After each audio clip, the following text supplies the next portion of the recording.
Pues hola a todos y bienvenidos a un nuevo programa de La Costelera, el programa del sector agroalimentario para los que les gusta comer y beber, para los disfrutones que yo llamo.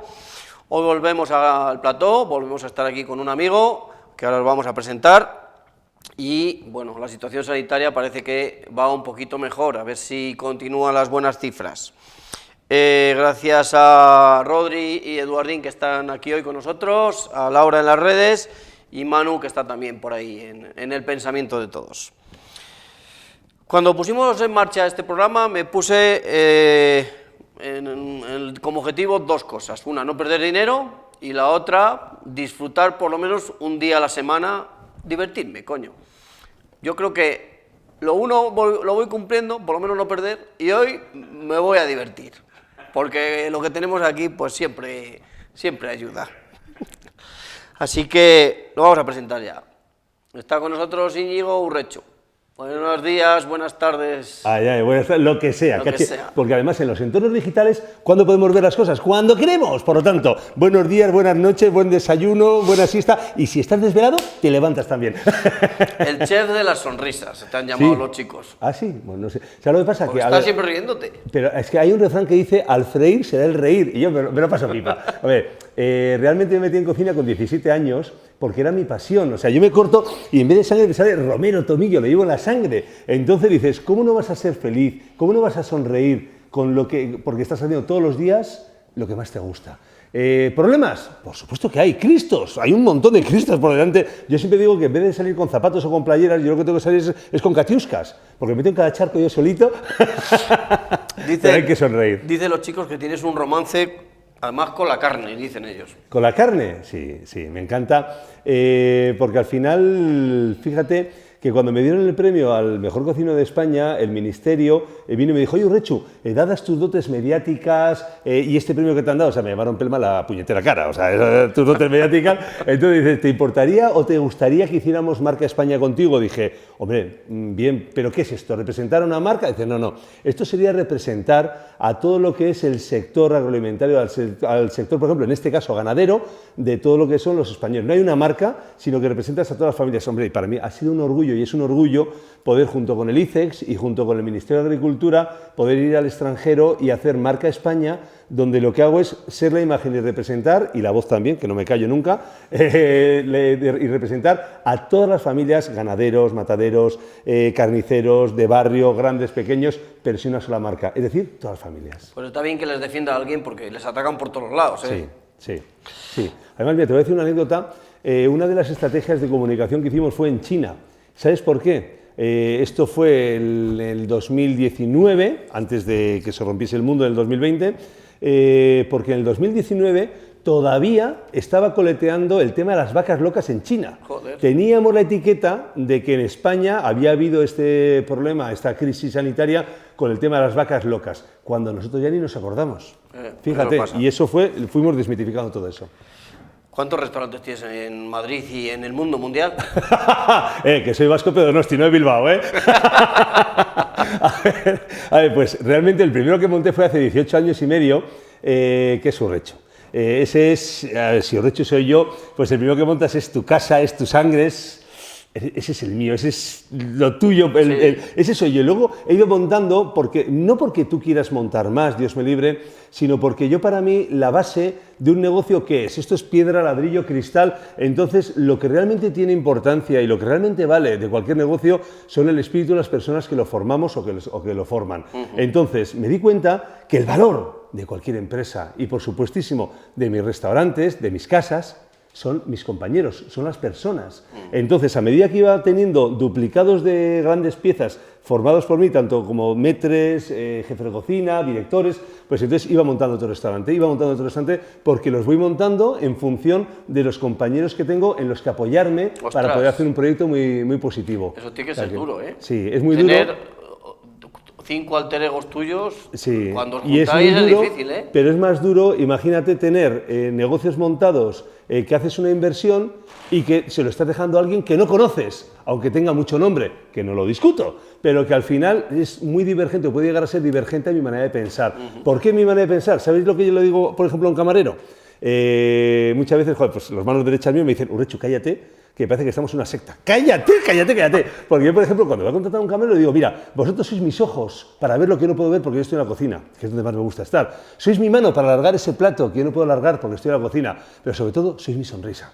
Entonces, claro, una persona cuando llega y si le va gustando poco a poco la filosofía, encaja. Pero si se queda así, dice, no, mira, yo vengo aquí, oye, ¿cuántos días libres tengo? ¿Cuánto vas a pagar? O sea, que yo lo entiendo también, que todo eso también se hace, por supuesto. Hay que librar, hay que cobrar, hay que hacer de todo, pero te tiene que gustar un proyecto. Entonces, los proyectos, a la pregunta que me hacías de los restaurantes, no son restaurantes, sino que son mis propias casas. Porque es que yo abro las puertas de mis casas, ¿para qué? Para agasajar a los amigos, para hacerlos disfrutar y bajo un concepto solamente lo que es una relación mercantil a la restaurante. Voy, como, ceno, pago, bebo, vivo, adiós, hasta luego, Lucas. No, todo lo contrario. Tiene que ser una experiencia, tiene que ser algo más y por eso son lo que defino mis casas. Entonces, el primero que monté es Urretxu, el segundo que monté a los 10 años fue el Cielo de Urretxu. No porque ser pedante por el cielo, que está en Pozuelo, en un centro comercial, se llama el Cielo Shopping, pues yo le puse, como está a 2 kilómetros del otro, el Cielo de Urretxu. O sea, no porque Urretxu sea el cielo, Dios me libre. O sea que, entonces, luego ya, el siguiente ya, el tercero fue La Moraleja, que es acá en Garbay Urretxu, luego el siguiente ha sido en la calle Velázquez, Urretxu Velázquez, es que me voy quedando sin nombres y ya soy poco original. Digo, ¿dónde? Pues por la calle, la ubicación, ya está. Y luego ya el último ha sido en Marbella, justo lo inauguraba hace un año, el día 12 de marzo. Joder. Bajé a Marbella, en vez de inaugurar, a cerrar la puerta y a volverme. Pero bueno, y espero ahora, después de, como bien decías, que parece que todo va un poquito mejor, espero abrirlo ahora a finales de marzo. O sea que ya son 5. Muy bien, ¿y has tenido estos meses y tienes ahora ese servicio que están dando todos los restaurantes de delivery y estas cosas? Hay que evolucionar. Entonces vamos a pensar, yo no sé si soy o muy positivo o muy tonto, pero siempre pienso que de las cosas negativas tenemos que sacar siempre algo positivo. Entonces, lo positivo que es la hostelería, la hostelería no, el mundo se ha roto. Por lo tanto, todo lo convencional que antes nos valía ya no nos vale.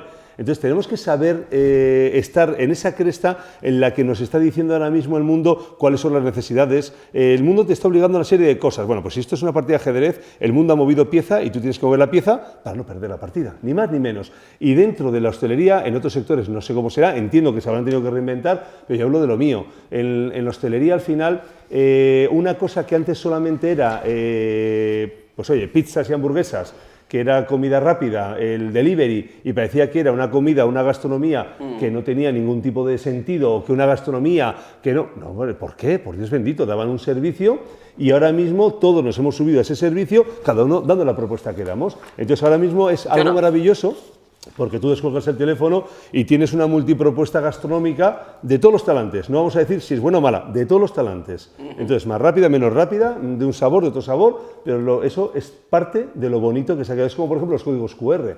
Los códigos QR han existido toda la puñetera vida, pero nunca se han usado para una carta. Y yo, cada vez, o sea, tú vas a un sitio, le das al teléfono, pipi, y oye, se te abre el desplegable, y dices, y los códigos QR a la par que el delivery, a la par que el takeaway, han venido para quedarse. Y está muy bien.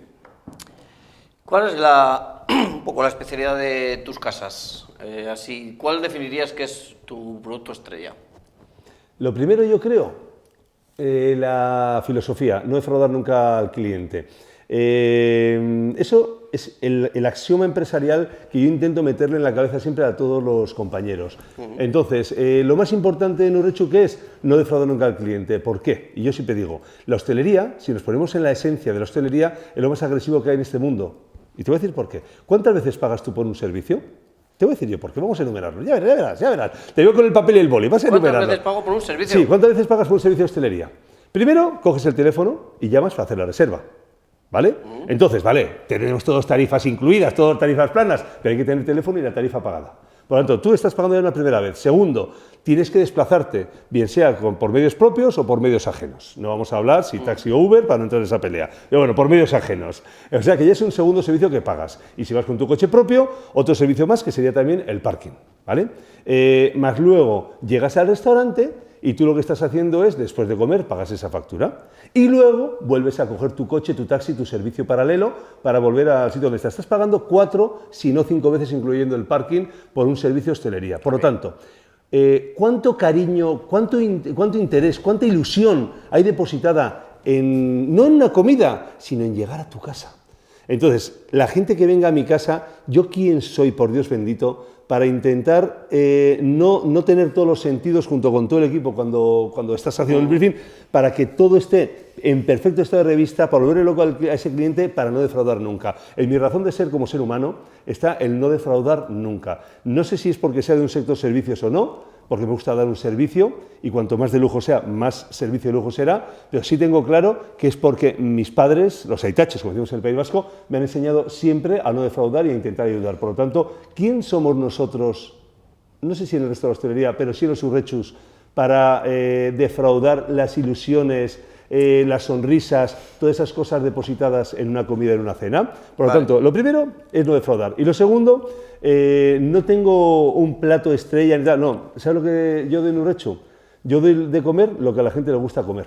Pero la carne sí tiene un papel especial. Especialísimo, especialísimo, pero no hago la carne como yo quiera, sino que los 33 años y medio, que ahora en julio haré 34 años desde que me metí en cocina, no han sido más que el aprendizaje de cómo a todos los clientes que he ido dándoles les gusta comer.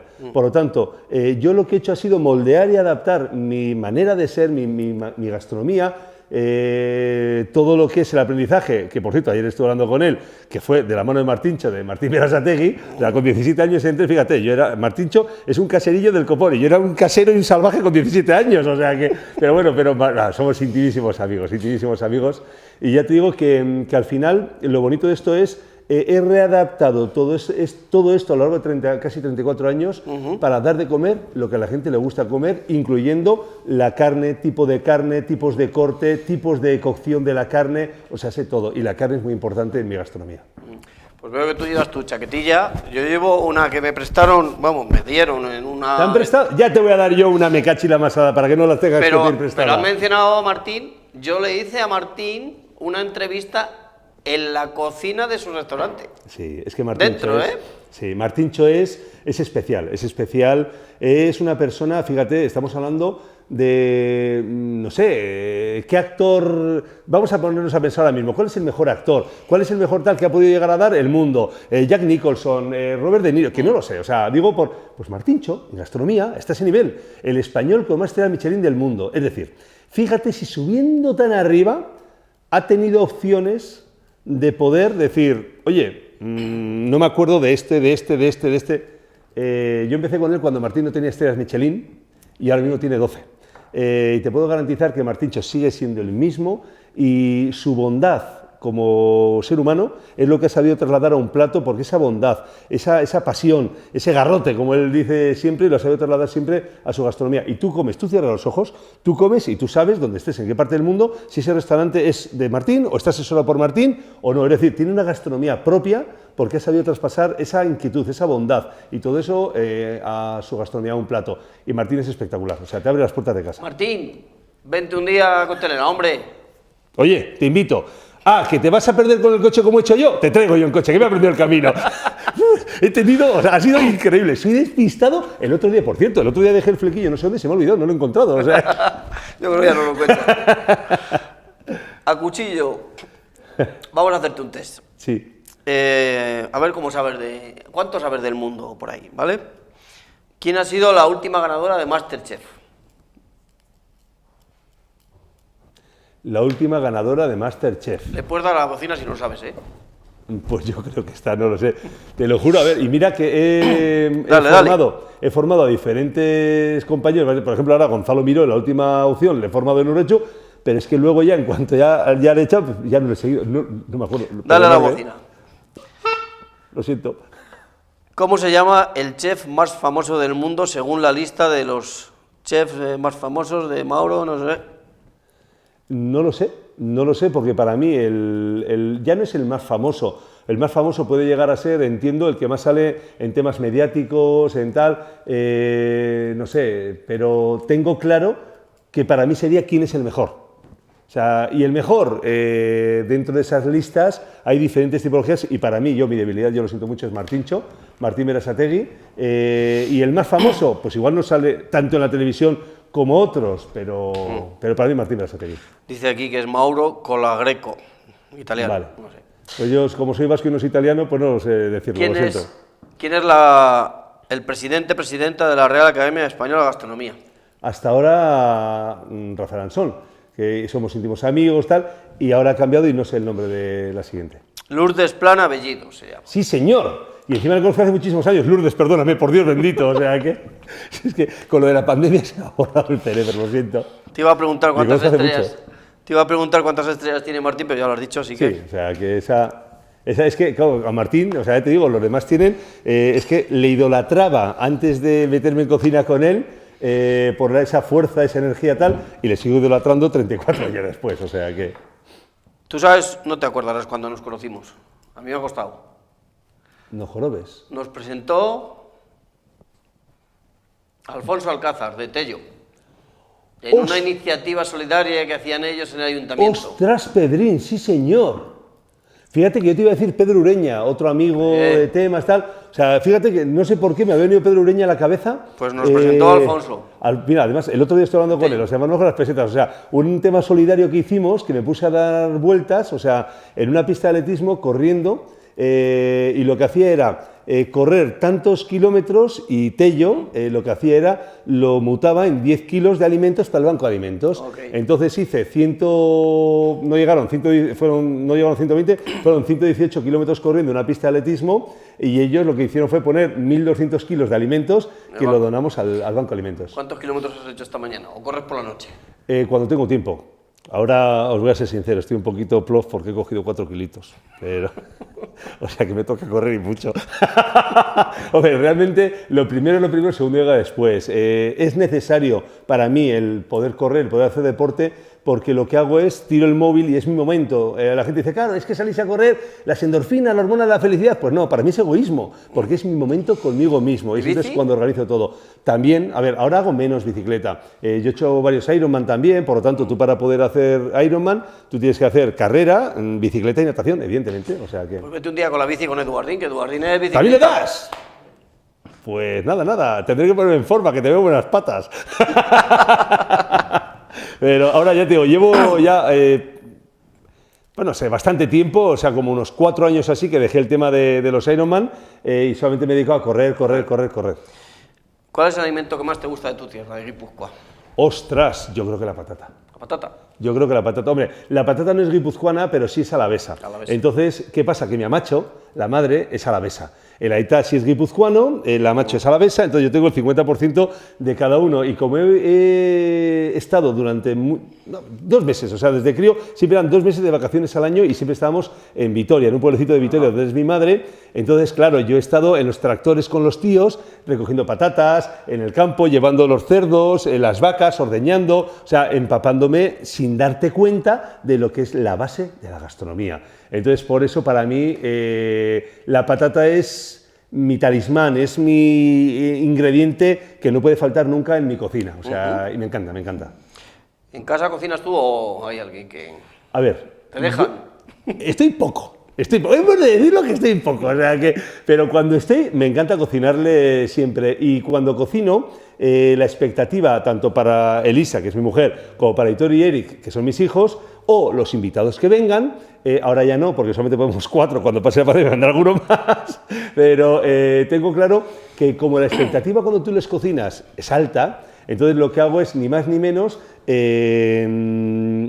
incluso no comer, porque les veo esas caras de disfrute cuando estás cocinando un pescado con tu refrito ligadito por encima, tal, y les ves esa sensación. Y digo, no, ¿qué me quedo sin hambre? Comer. O sea, me encanta disfrutar, me encanta ver a la gente. Yo me alimento del disfrute de la sonrisa, o sea, me alimento de la sonrisa de mis amigos. ¿Y quién va a seguir la estela tuya en la parte gastronómica? ¿Algún hijo? Yo no pienso dejar la estela a nadie todavía. ¿Os he dicho que ¿Os he dicho que soy inmortal? No, a ver, les encanta a los dos cocinar, sí. Pero, por ejemplo, Aitor, el mayor, tiene 20 años y está haciendo una ingeniería. Entonces, Eric tiene 15 años, que es el pequeño, y, hombre, la verdad es que a los dos les encanta cocinar, los dos coquetean conmigo en la cocina, ya no solamente en casa, sino también en el restaurante, porque vienen mucho al restaurante y tal, y bueno, pues, pero yo les veo más pasional y como divertimento y tal, que no a nivel profesional. ¿Qué tal te llevas con las redes sociales? Bien. Tuve un momento... ¿De duda? Sí. oscuro en mi vida. Eso en las redes yo solamente lo dejé para los peces durante un tiempo. Pero no, ¿sabes lo que ocurre? Cuando está montando el cielo, que el cielo tiene ya, voy a hacer ahora 9 años abierto, el cielo de Urrecho, me refiero, el restaurante, pues cuando monté el cielo, joder, anda que no es chulo el de Bilbao aquí, joder, oye, ahí va la noche, pues no se lleva la hostia, joder. Entonces, ¿qué es lo que ocurre? Que cuando monté el cielo de Urrecho, quería aportar algo más allá que en una carta física. Es decir, yo que lo que tenía, pues tú muchas veces llegas al restaurante y tú tienes tu carta de comidas y tu carta de bodega, tu carta de vinos. Bien, entonces digo, bueno, pues entonces quiero aportar algo más allá, amparándome y apoyándome en las nuevas tecnologías, donde voy a poner iPads, ¿para qué? Para poder poner desplegables, que la gente vea el vino que coge, de qué región, de qué zona, de qué añada, de historias o cosas de la variedad de la uva, o sea, todo eso. Entonces, te voy a ser sincero, le pagué, o sea, había que montar servidores propios, no sé qué, no sé cuántos, tal, no sé qué. Entonces le pagué una pasta al tío por el 50 o el 60%, no me acuerdo, y no lo volví a ver. Cogí un paquete del copón al tema y tengo hasta sin actualizar las páginas web, lo siento. Pero bueno, lo haré. Y poco a poco, por ejemplo, en Instagram, a ver, Twitter lo abrí porque me obligaron, cuando hice el prime time de la primera cadena, el Cocineros al Volante, con la misma productora que Masterchef, aunque no vea quién gana Masterchef, pues Sainiberia. Entonces me dijeron, oye, Urrecho, tío, no puede ser aquí el presentador, el juez de un concurso, tío, y no tener Twitter, ábrete Twitter. Vale, pues me abro Twitter, y bueno, pues ahí está. Entonces, y luego Instagram un día, pues ahora hace un año, año y medio, no lo sé, sí, por ahí, no más, año y poco, año y medio. Coge de repente y le veo a Aitor, al hijo mayor, que está ahí tal, y digo, ¿qué es eso, tantas fotos y tal? Digo, esto es Instagram, esto es la nueva, una red social, tal, no sé qué, no sé cuántos, es tan tontería, tal, no sé qué. Y dice, va, mira, tengo 700 seguidores. Me dice, digo, mira, no monto yo Instagram porque te voy a ganar en un pispás, me cachi la mano. Ahora ya estás tú, tal, no sé qué, bueno, si ahora tendré 9.000 o no sé cuántos, o sea, tampoco le hago mucho caso porque creo que pongo cosas cuando tengo algo que decir, algo que poner, pero sí tengo claro que tengo gente, o sea, la gente que me sigue se da cuenta de que cuando digo es porque digo, no porque realmente dice, no, lo pone buenos días Madrid o buenos días España, sí, ya sabemos que buenos días, jódese, está el sol, la ostra, o sea, que, pero bueno, entonces pongo cosas cuando creo que lo tengo que poner porque hay que darle mucha importancia a las redes sociales y el mensaje ha de ser un mensaje también responsable muchas veces. La responsabilidad es importante cuando se nos sigue gente.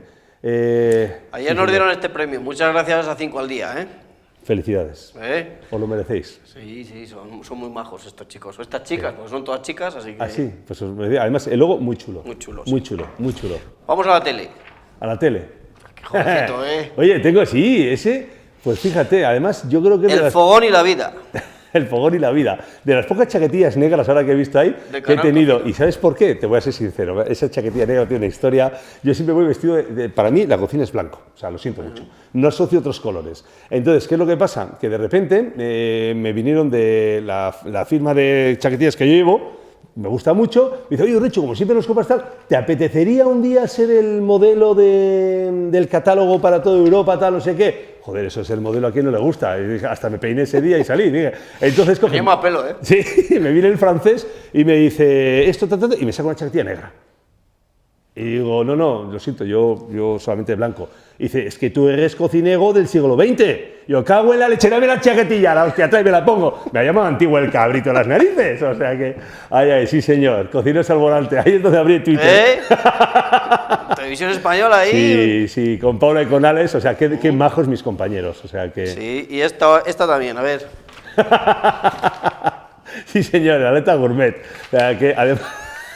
Si es que estás por todo el mundo. Esa es muy buena, la aleta gourmet. Mira, tú lo que estás haciendo es, era un recorrido, que estamos haciendo recorridos de en torno, a ver, yo corro, ya te digo, maratones, por supuesto, ultramaratones, es decir, carreras de 24 horas, de 100 y pico kilómetros, o sea, me gusta, ¿no? Entonces, esto que era juntar dos puntos de la geografía española, que a la par que tú vas encontrando, o sea, vas enseñando lo que es España, llegas al final y te das un homenaje, pero lo bonito, hemos querido enseñar a la gente qué es lo que va ocurriendo por el camino, lo que te vas encontrando, un productor, un producto, no sé, pimentón, magdalenas, o sea, un montón de historias, ¿no? Entonces, lo bonito ha sido la historia, y hay una anécdota que el primer día llegamos tarde a un sitio y lo que hicimos fue la grabación al revés. En vez de empezar grabando corriendo y terminar el homenaje, empezamos con el homenaje y era en Astorga y era un cocido maragato. Y estaba cojonudo. Y comí un plato y comí otro plato y de repente dicen en producción, venga, y ahora a correr. Iba así y le dije al que conducía la furgoneta, claro, porque tienes un equipo del copón de gente, compañeros luego detrás, tal, y dije a la furgoneta, vete pegándome golpes para que vaya rodando porque me Cristo malo que se mueva. A lo mejor te llama Calleja para hacer un planeta Calleja de estos que hace él. Sí, pues tengo que perder los 4 kilos porque si no, no le sigo a Calleja. Vamos a hacer un sorteo en Urrecho, una comida para 2 personas en una de las casas de Íñigo. Así que atentos a las redes sociales que va a funcionar fenomenal esto, ya verás tú. Hoy en los espirituosos vamos a ir un poco corriendo, hay que también estar con la gente de las bebidas espirituosas que lo está pasando mal y vamos a apoyarnos entre todos. Yo creo que hay que apoyarse entre todos porque así esto funcionará mejor. Totalmente de acuerdo. Vamos a ir muy rápido ya al final. El más cachondo del sector es otro que vas a ganar tú, pero lo que pasa es que son 5 preguntas. ¿Sí? ¿Cuánto dinero ganas al año? Al año, pues mira, te voy a ser sincero que no lo sé, porque como al final lo único que estoy haciendo es montar restaurantes. Montar restaurantes, por otra idea. Esta es buena. ¿Cuál es la persona más atractiva del sector para ti? La más atractiva, el que más hace disfrutar a las personas con su comida. Es decir, cuando tú has comido algo que te ha provocado sensaciones... Toca la bocina, que no te atreves con tu mujer. Es que no está en el sector mi mujer. ¿Cuál es? Bastante con aguantarme. ¿Cuál es la mayor cagada si has tenido alguna empresarial así que has... La mayor cagada empresarial, hombre, muchas, porque al final lo que haces es aprender de tus propios errores, pero no me acuerdo de ninguna importantísima así que haya sido para contar como anécdota o lo que sea, pero bueno, pero muchas, al menos microcagadas todos los días, gracias a Dios, porque de eso aprendemos. Bueno. Oye, ya estamos al final, el cerdito se lo han llevado, no puedes echar, ya tendrás que venir otro día, ahora que te sabes el camino. Vamos a invitar a todos tus colegas a que vengan, a Martín, a Rodrigo, a quien quieras. Sí. A ver, yo creo que, Martíncho, por supuesto, tienes, mira, aquí estamos los dos, me cachi la más salada, quito la pierna y aquí nos metemos los dos tranquilamente. A ver, eso sí, yo os garantizaría, si viene aquí Martín, prepararos que tú no haces ni una sola pregunta. Os vais a pegar unas risas del copón, o sea, es increíble. Bueno, esperamos.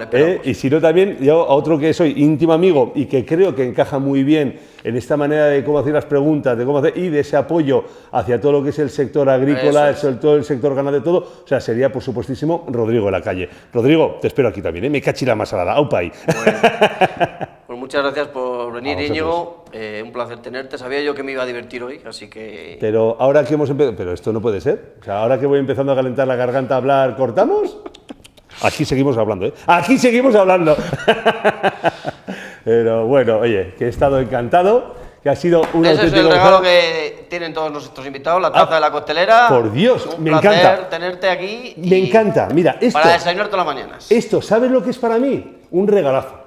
Te lo juro que esto es cierto. Todas las mañanas, desde el año 91, no sé por qué, o sea, en el año 91, o sea, me levantaba seco. Es que me acuerdo del año 91, porque fue también la guerra del Golfo, tal, me levantaba seco.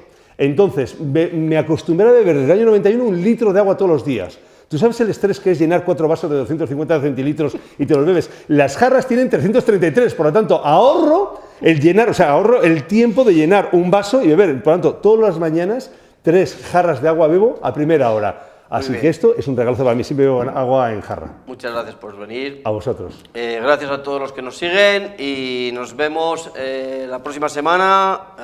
Atentos todos al sorteo de la comida en Urrecho. Gracias a Espirituosos, gracias al equipo y salgo corriendo que me voy a otro sarao. ¡Hasta luego, familia! Un placer.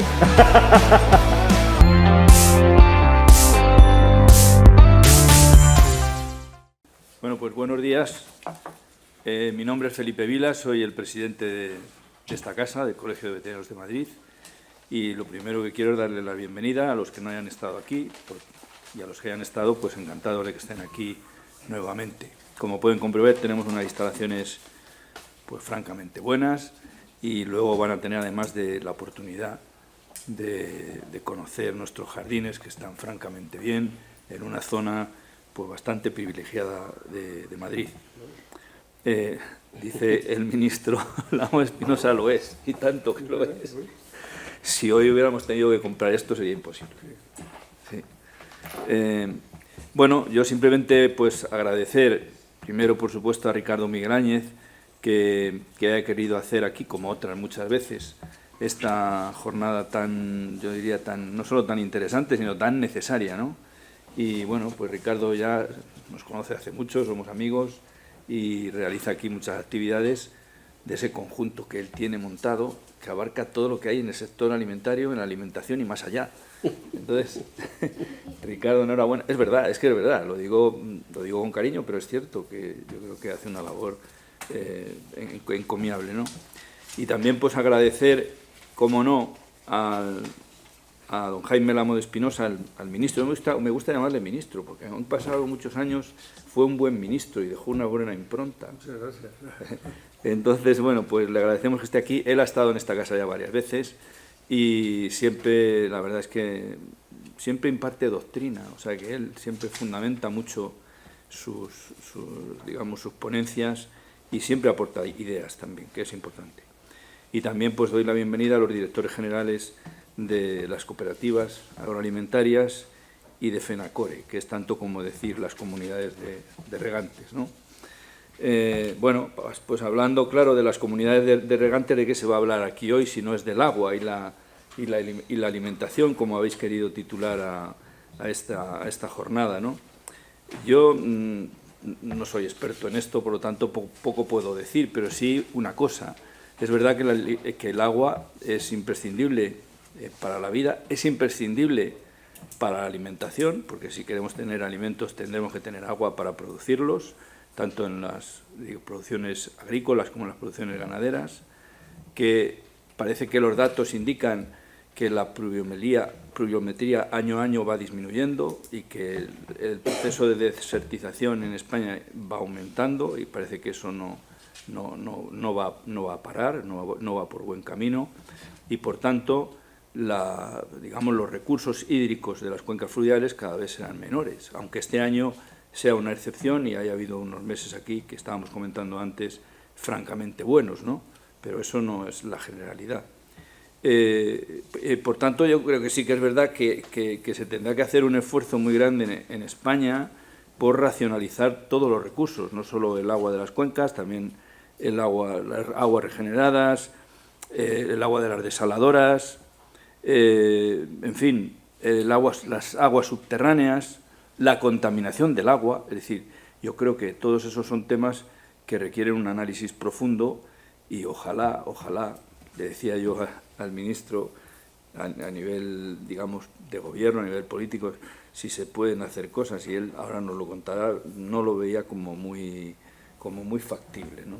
Entonces, bueno, pues al menos yo creo que los sectores sí que tienen que levantar su voz y decir cómo ven las cosas, ¿no? Porque yo creo que los políticos es verdad que tratan de legislar a muy corto plazo, porque a largo plazo no los interesa, pero bueno, yo creo que los sectores sí que tenemos que levantar la voz para decir cómo están las cosas y, en nuestra opinión, por dónde se debe caminar. Así que nada, muchas gracias, de verdad, muchas gracias a todos ustedes y a todos los ponentes, don Jaime. Sí, gracias. Pues muchas gracias, Felipe. Estamos en la Casa de los Veterinarios, de los Veterinarios de Madrid, pero este encuentro que hoy se organiza también es un poco vuestro, porque vosotros fuisteis de las primeras organizaciones que apoyaron la campaña Si yo no produzco, tú no comes, que es donde se enmarca esta jornada. Les hemos dejado a todos un pin. Jaime, también te invito a ti a que te lo pongas. Si yo no produzco, tú no comes, que es la campaña que lanzamos el año pasado. Me decía el otro día un hombre de la distribución, dice, la que has liado con la campaña, dice, ¿has sacado los tractores a la calle? Y digo, no, nosotros no hemos sacado los tractores a la calle. Nosotros simplemente lo que hacemos con la campaña Si yo no produzco, tú no comes, es tratar de contarle a la sociedad y explicar a los consumidores la realidad de la producción de alimentos, y lo hemos hecho desde el 16 de octubre que lanzamos la campaña y lo seguiremos haciendo durante todo este año. Y uno de los temas más importantes desde mi punto de vista en este caso como alumno de don Jaime, que fui en su día ingeniero agrónomo, pues es el agua. Para mí el agua es un pilar fundamental que, como bien has dicho, Felipe, pues solamente se le da importancia, o solamente se habla de él, mejor dicho, cuando hay problemas, y que pues nuestros políticos o nuestras administraciones públicas pues deberían de prestarle más atención y desarrollar políticas con mayúsculas que ayuden a generar infraestructuras que permitan tener agua para alimentarnos y para producir alimentos, porque es una condición necesaria el hecho de que el agua se utiliza para la producción de alimentos. Bueno, como eso es importante, esta jornada la dedicamos al agua, ya dedicamos otra en Ciudad Real.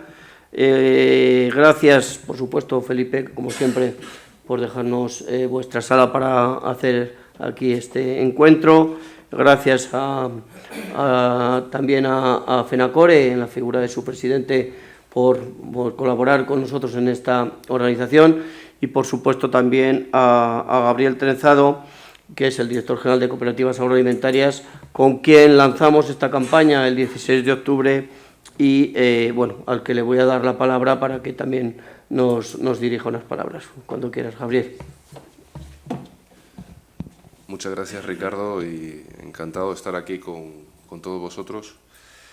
La verdad que Ricardo ha comentado todo lo que podía uno decir, ¿no? Pero como director general de Cooperativas Agroalimentarias y como era la organización en la cual tenemos a todos los productores, agricultores y ganaderos, quisimos lanzarnos con esta campaña como una iniciativa de intentar que el sector se unara para comunicar a la sociedad. Yo creo que vivimos desde los últimos, creo que no 10 años, pero sí que en la última Comisión Europea, ¿no? Y concretamente con el Pacto Verde, pues una situación en la cual todos reconocemos que hay unos retos a nivel de cambio climático que impactan directamente a nivel productivo y que, sin embargo, estamos trabajando en base a una especie de emergencia climática que nos ha perdido un poco el foco sobre el conocimiento y cómo afrontarlo. De tal manera que hay iniciativas legislativas que no abordan en cómo conseguir estos resultados de manera práctica y al final estamos con una especie de cacofonía, y de ahí la necesidad de comunicar a la sociedad realmente de lo que estamos hablando. No estamos hablando solo de agricultores y ganaderos, estamos hablando de producción de alimentos, que es lo que ha sido la política agraria en los últimos 40 años. Y sin alimentos no hay sociedad, como decía el lema de ingenieros agrónomos, sin ni agricultura ni IRI, pero es que sin agua pues no hay alimentos. Así que esto tan sencillo es el reto que tenemos con esta campaña. Sentarnos, hablar con conocimiento y meter en esa ecuación de conseguir objetivos ambiciosos que todos aspiramos como sociedad, pues meter estos elementos de racionalidad y de conocimiento y ser prácticos. Porque desde el activismo difícilmente se va a poder hacer política y difícilmente vamos a poder obtener resultados y todos vamos a ser perjudicados por esta situación. El agua es un elemento fundamental. Las tractoradas que hemos tenido han cambiado de visión radicalmente. Lo he visto en las últimas semanas que he estado visitando diferentes partes de España. Les ha cambiado la cara a todos los productores. 200 litros en Andalucía, 180 litros en Extremadura.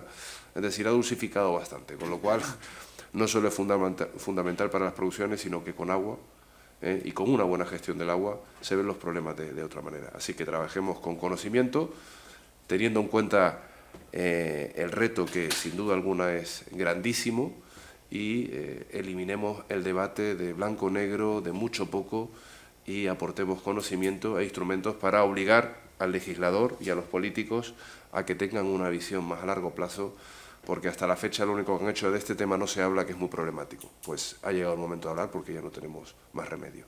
Bienvenidos y espero que tengáis una buena jornada y atentos a escucharles. Muchas gracias, Gabriel.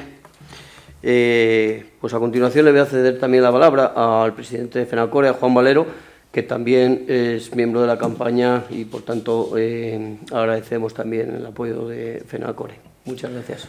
Muchas gracias, Ricardo. Muchas gracias por organizar la jornada y por organizar y promover de alguna manera esta campaña de si yo no produzco, pues tú no comes. Que la verdad es que es especialmente necesaria porque el sector primario, los agricultores, los veterinarios, los ganaderos, el sector primario de la vieja Europa lo tiene difícil para competir en un mundo global. Se han abierto los mercados, se ha globalizado el mercado y se han abierto las fronteras. Eso sin duda favorece el crecimiento económico, favorece la eficiencia, favorece la productividad, es bueno para la economía. Pero un mercado global debería exigir que se globalizaran y que se hicieran también homologables las normas laborales, las normas ambientales, las normas fitosanitarias. Es decir, si estamos hablando de globalizar el mercado, tendría que ser en unas condiciones homologables o parecidas para que la vieja Europa, que tiene unos sobrecostes importantes por todas estas razones, pues pudiera competir, ¿no? Y eso, la verdad es que cada vez lo tenemos más difícil, ¿no?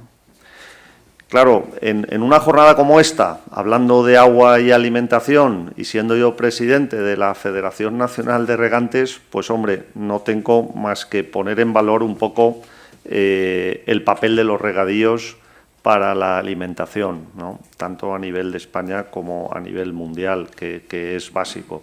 La verdad es que yo sé que luego Jaime lo contará con todos los detalles, pero la población mundial está creciendo, hay que alimentarla, la tierra disponible para producir alimentos pues no puede crecer porque no vamos a estar haciendo deforestación, con lo cual con la tierra que tenemos que producir más alimentos y eso pasa necesariamente por el regadío.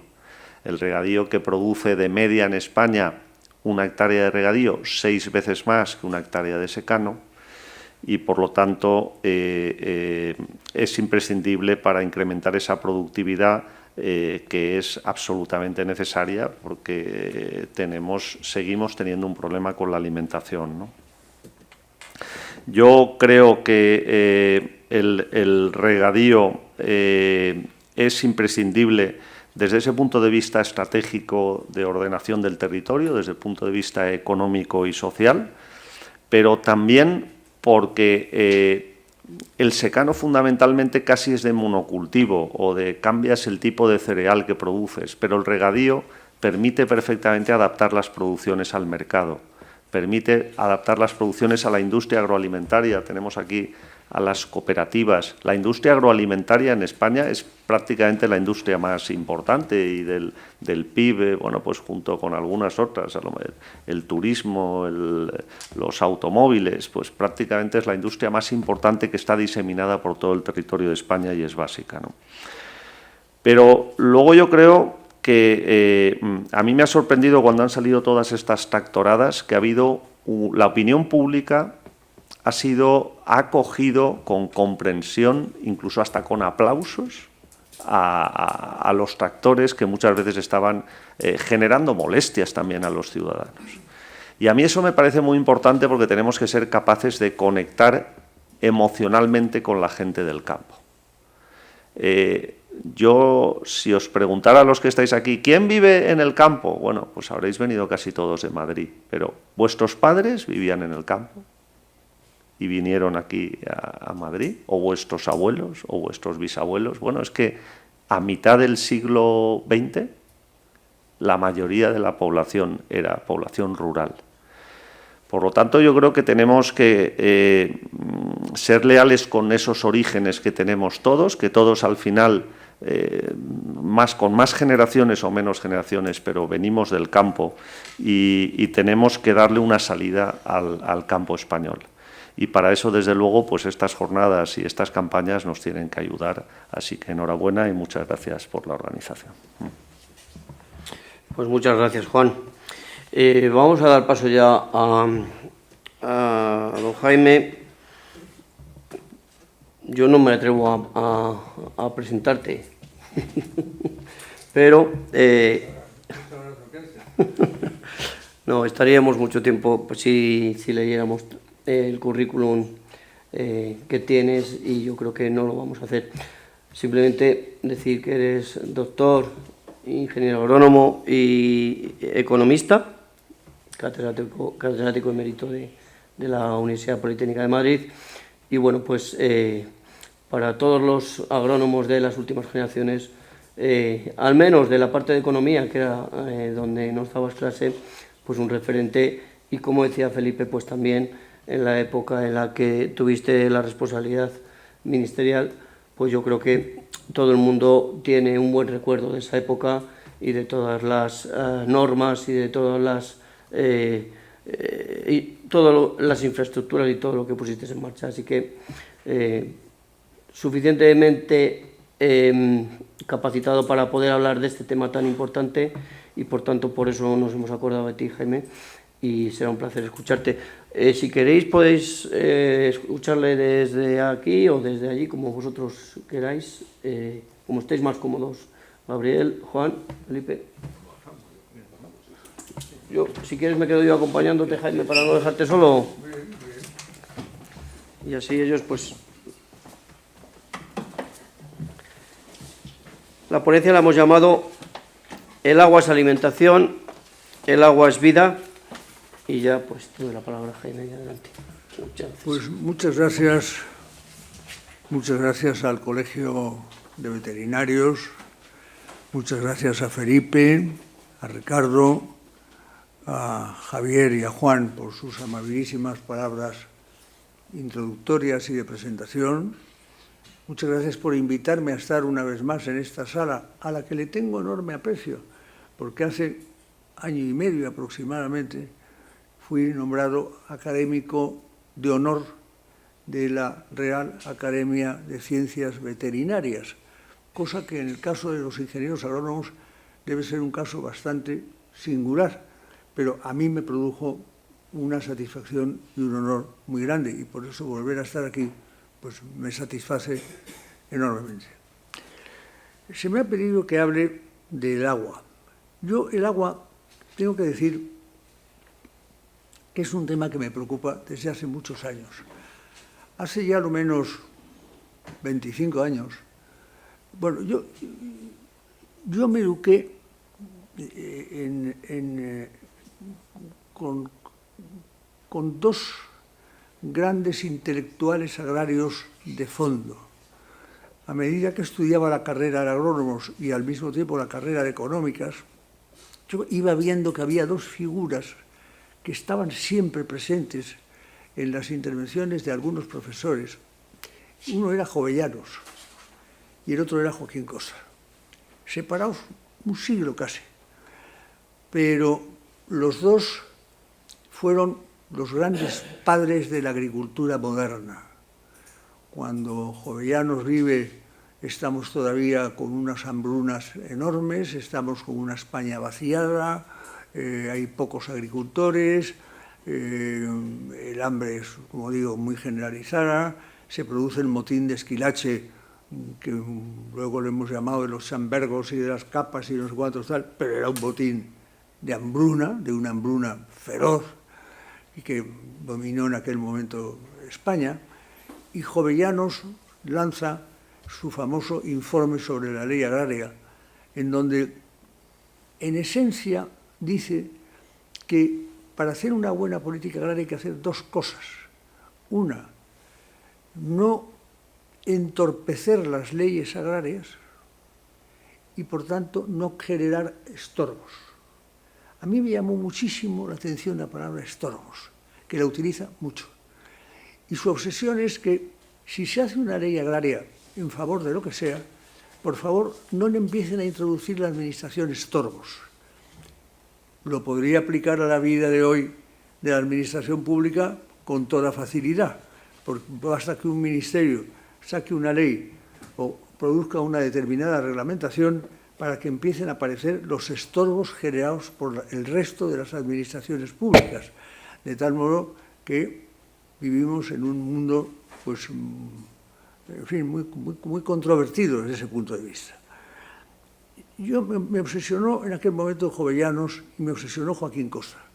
Joaquín Costa porque fue el padre del regeneracionismo agrario, porque es el padre de la política hidráulica en todas sus expresiones, y porque realmente sin él mucho de lo que se hizo en Aragón y que condujo a una política de regadíos en el mundo, en toda España, no se hubiera producido jamás, jamás.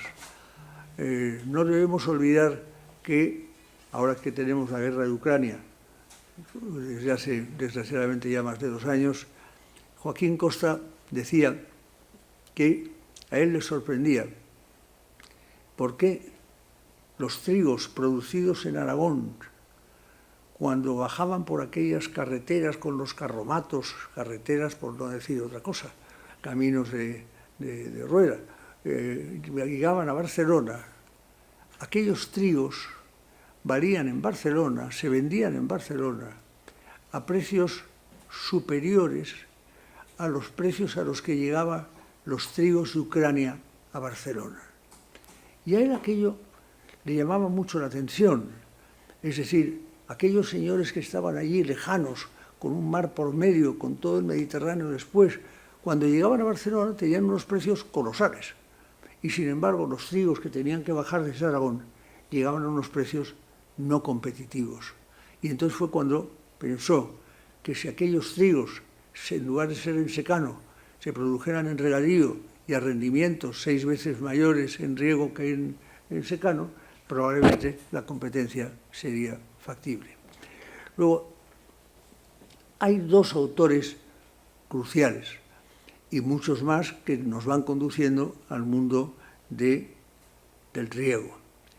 El agua hoy se dice que es más que oro, porque es una fuente de vida y porque no hay agua suficiente para una humanidad que alcanza ya los 8.500 millones de habitantes y que vamos camino de estar en cerca de los 10.000 en muy poco tiempo. Esa población necesita alimentos. Y cuando digo esa población de 10.000 millones, no estoy hablando de Cuenca o estoy hablando de Francia, estoy hablando del mundo entero. En el mundo entero, en este momento, hay hambre. Y hay mucha hambre. Luego daré algún dato para que nos demos cuenta de lo que nos ocurre.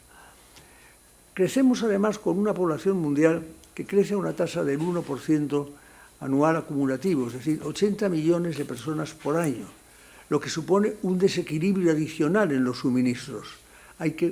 Necesitamos más alimentos. Y de modo muy especial en grandes territorios como son África y Asia Menor. Pues bien, para todo eso, yo decía cuando era ministro de Agricultura que la agricultura española sería de riego o no será. Y lo fue y se cumplió, y luego daré algún dato. Y sigo diciendo hoy que el agua es un recurso escaso, y ese recurso escaso nos afecta a todos y debe ser, digamos, administrado correctamente para que podamos no poner en peligro la seguridad alimentaria mundial. La FAO ya en el año 2022, yo tuve la ocasión de presidir la FAO en el 79, la FAO en el 2022, bueno, y ya entonces produjimos una serie de documentos en relación con el llamado PMA, Programa Mundial de Alimentos. La FAO en 2022 ya decía que el gran objetivo prioritario de la humanidad debía ser la alimentación. Y yo desde ese punto de vista vengo defendiendo, y lo dejo caer aquí para que ustedes lo piensen y lo piensen bien, que todas las teorías del cambio climático, de los gases de efecto invernadero y de un conjunto de cosas no deben prevalecer sobre el objetivo de la seguridad alimentaria mundial. Este es el primero, alimentar a las personas. Luego veremos cómo lo podemos hacer.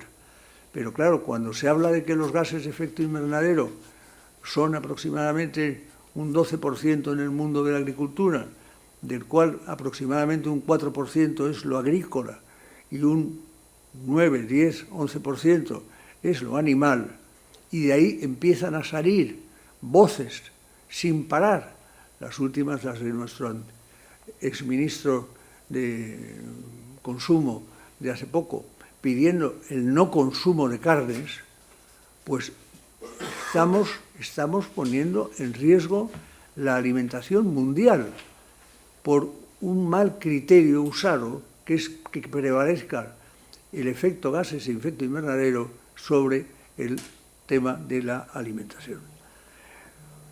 El director general de FAO, Alexander Mueller, nos decía hace poco que el agua es clave para la seguridad alimentaria y que había que cubrir la creciente demanda de alimentos del modo que fuera posible.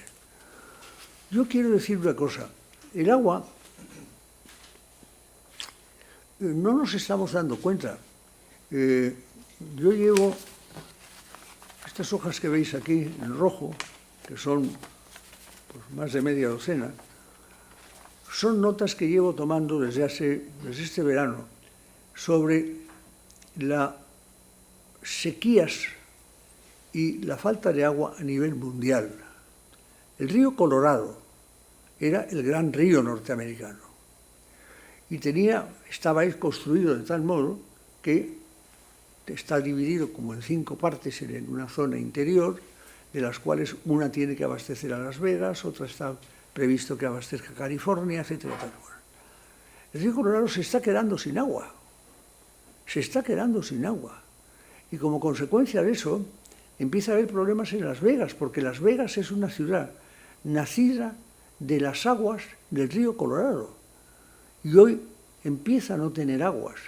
Y para poder tener aguas, está llegando a un acuerdo con California, en virtud de la cual ellos le hacen a California plantas desalinizadoras en California, y a cambio de eso, los derechos de California sobre el agua del río Colorado se los cede a Las Vegas.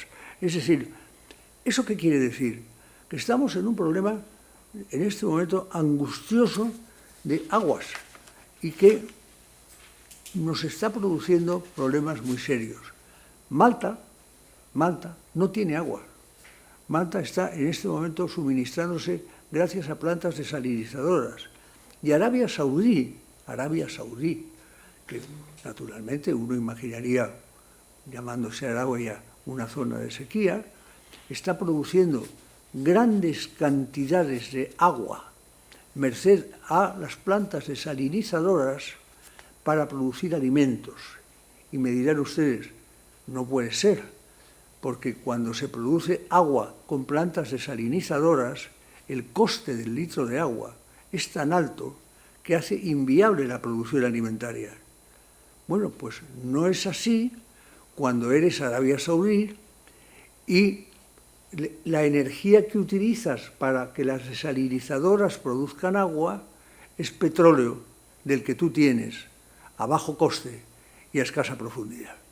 Por tanto, el mundo del agua en este momento es un mundo muy complicado y que empieza a interrelacionarse de un modo distinto a todo lo que hemos conocido. Yo creo que tenemos que ser conscientes de en qué país vivimos y qué podemos hacer para que podamos sobrevivir con facilidad. La superficie cultivada durante los últimos años ha crecido un 12%, pero la producción agrícola a nivel mundial, se multiplicó por 2,5 o por 3, y hoy, en este momento, se generan conflictos mundiales por hambrunas que dañan a poblaciones. Que Marruecos esté expansionando sus formas de riego, sus tierras de riego, es un hecho notable. Que España esté ayudando a que ese proceso se produzca es aún más notable. No haré más comentarios que ese. Que Arabia Saudí esté en la forma que lo he contado, pues ya lo he dicho. Que China esté en la misma situación, estamos igual.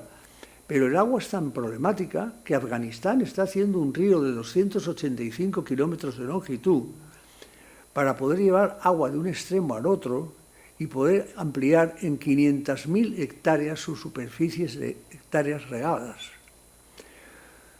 hemos estado a punto, y en España casi no se ha escrito sobre ello, de contemplar una guerra, no diré que mundial, pero una guerra muy terrible, como consecuencia de algo que voy a contar. No sé si ustedes saben que Etiopía, país al norte de África, justo en la cabecera del Nilo, no tiene salidas al mar. Pero es un gran país industrial, produce muchísimos elementos, componentes, etcétera, tal de tipo industrial, pero no tiene energía.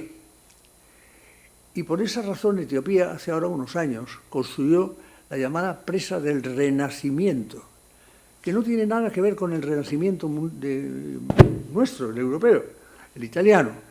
Tiene que ver con el renacimiento de la vida en Etiopía.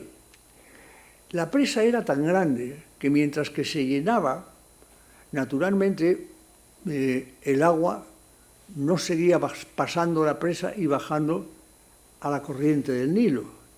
Empezó a llegar poca agua en el Nilo inferior. Egipto se rebeló frente a Etiopía y estuvo a punto de haber un conflicto bélico de una extraordinaria importancia. ¿Cómo lo ha solucionado Egipto? Ampliando las superficies de riego del delta del Nilo para poder disponer de más superficie de tierra regable con la cual alimentar a Egipto. Pues bien, eso que estoy contando de todos estos países está pasando en todo el mundo, y está pasando en todo el mundo de un modo muy, muy singular. Pues bien, pasemos un poco a lo que es las fuentes del agua. ¿De dónde podemos tener nosotros y los demás fuentes de agua? Fuentes de agua, en alguna medida, posibles y nuevas. En primer lugar, por el aprovechamiento de aguas residuales regeneradas. Este es un tema muy complicado y muy discutido. Hoy mismo viene en la prensa si Madrid podría aplicar aguas residuales regeneradas para el consumo de agua potable en Madrid. Claro, ante eso uno, en fin, pone las manos así en el cielo. Pero ese es un tema que está generándose a nivel mundial y que, como digo, está planteándose en este momento a nivel Madrid. Segundo, reforzar las capacidades de almacenamiento. Ustedes leerán últimamente en muchos periódicos que desde el MITECO, desde el Ministerio nuevo, que controla las aguas y controla la energía, las aguas antes estaban en agricultura, primero estuvieron en fomento, pero con Isabel García Tejerina, por ejemplo, estaban en agricultura. Las aguas hoy no están en agricultura, no están en planas, están en el MITECO, que es quien controla. Pues bien, MITECO está permanentemente defendiendo la necesidad de ampliar lo que se llaman los caudales ecológicos. El caudal ecológico es que no se pueda bajar por debajo de determinado nivel para que los peces puedan vivir en libertad y sean felices, pero, naturalmente, en la medida en que los caudales ecológicos suben y se reglamentan así, los caudales disponibles para riego se reducen y, por tanto, tenemos ahí unas limitaciones en los riegos que nos vienen desde el MITECO y que son peligrosas y que son contrarias a lo que defiende hoy la Unión Europea. Paolo de Castro, persona a quien yo conozco mucho, comisario de Agricultura del Parlamento Europeo, Paolo de Castro, un hombre inteligentísimo, publicó en España un libro hace ahora 15 años titulado Demanda de hambre o Pasión de hambre, una cosa así.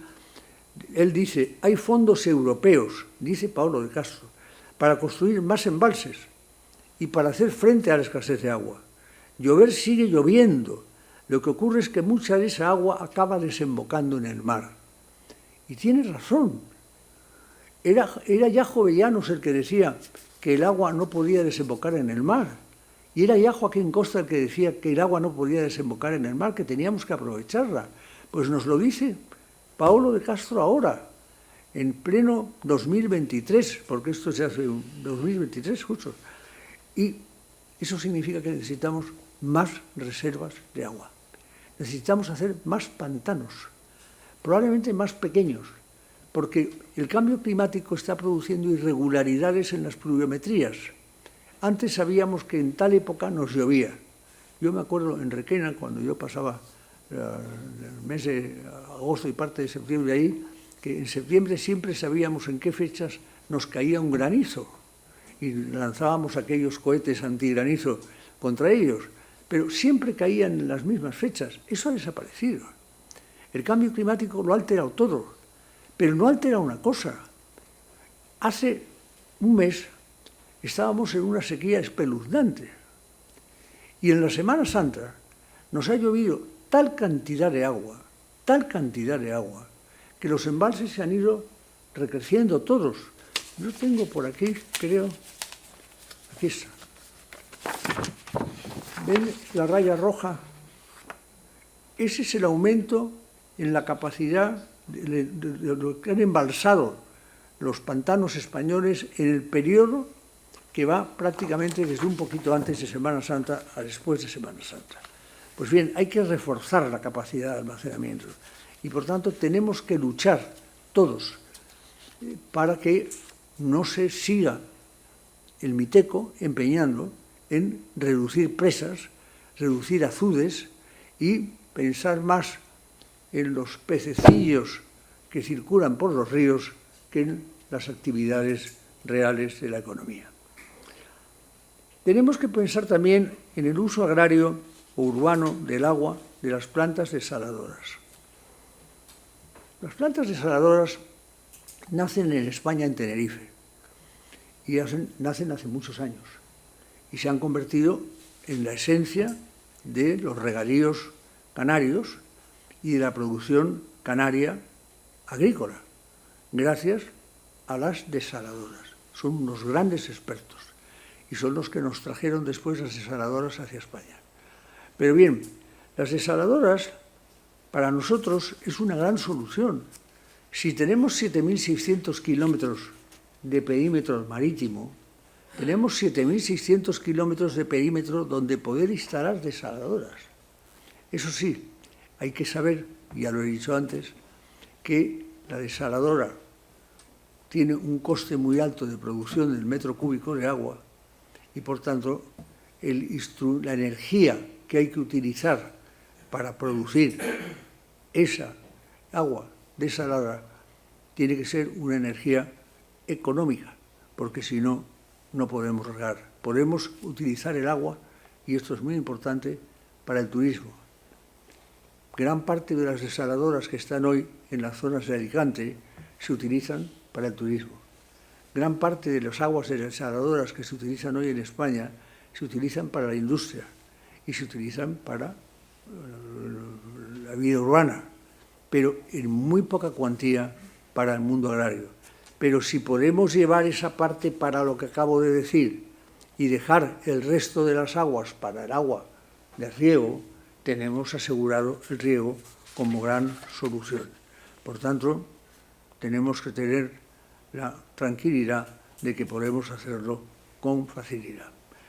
El regadío en España representa el 22% de la superficie cultivada, aproximadamente, pero genera el 65% de la producción final agraria. Por tanto, con el 22% generamos el 65%.